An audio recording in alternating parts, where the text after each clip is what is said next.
Hello, everybody.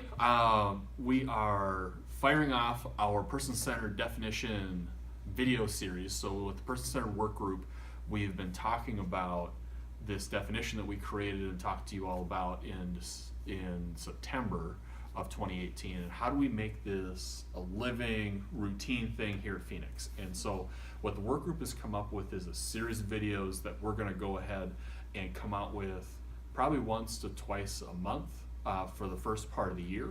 And so this is our first one, kind of introducing what this is about and what's going on.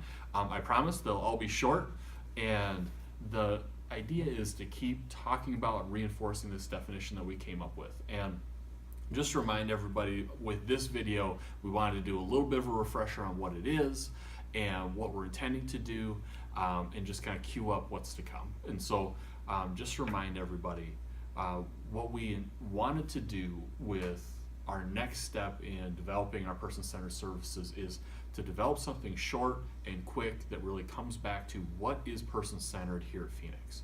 What is that definition? What's that mean? And how do we implement it? And so what we came to is that we said the definition of person-centered at Phoenix is helping people explore their hopes, dreams, and desires while having their needs met. And so what we want that to do is be the thing that we keep coming back to as we interact with the people that we support, with the people that support them, with each other as we go, and just make it how we interact with people here at Phoenix. And thinking about, as we look at the people that we support, how do we help them explore their hopes, dreams, and desires in everything that we do? And that we're not just here to do health and safety things. Health and safety those are things that Phoenix has been doing for 40 years. We've done it well. We already know how to do that. Those are the things that we don't need to necessarily think about a lot of those every day. Person-centered is about what makes us unique, what makes us special, what are people really coming to us for? And this is the thing that it is. And so we need to think about, how do we have conversations about this? How do we ask people about what are the things that are important to them? What do they want to be doing? Where do they want to go? What connections do they want to make? What things do they want to have in their lives? And how do we problem solve and figure out how do we make that a part of what we do and how we do it for them, while we do all the other, health, safety, meds, cares, those sorts of things on top of it. And so we are going to have this series to kind of keep bringing us back to it, but it's not just a reminder. This isn't just a thing that we want to have for the people we support, but it's also for each other. Each of us has a unique story and a unique thing that brings us to Phoenix. Whether this is something that we've done as a career and this is the place that we were meant to be and serve. For some people, where this is a stop along their journey and they're working towards something else, whether it's a degree or moving towards something, and this is a place for them to work, to be engaged, to be a part for a particular period of time.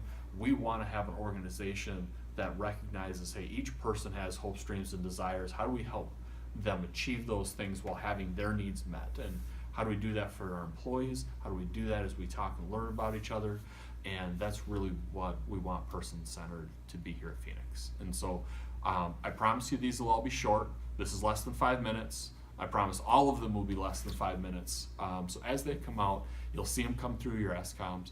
Please do take the time to read through this and reflect on, what are ways that I can do this? What are ways that I can make this a part of what I do and how I'm doing it with the people that I support at each location that I support, with each shift that I support, with each person that I interact with. And the hope is that this will just become the routine part of what we do, or the thing that we come back to and ask ourselves, hey, when I don't know the answer, does it help this person achieve their hopes, dreams, and desires? And if it does, how do we problem solve making that work? And it may not be something that's just for you to figure out. It may take a whole team. You may need a supervisor. You may need input from a lot of people in order to make that happen. But as long as we're leaning in towards this, we're going in the right direction. So thank you all very much for your time. We'll talk to you soon.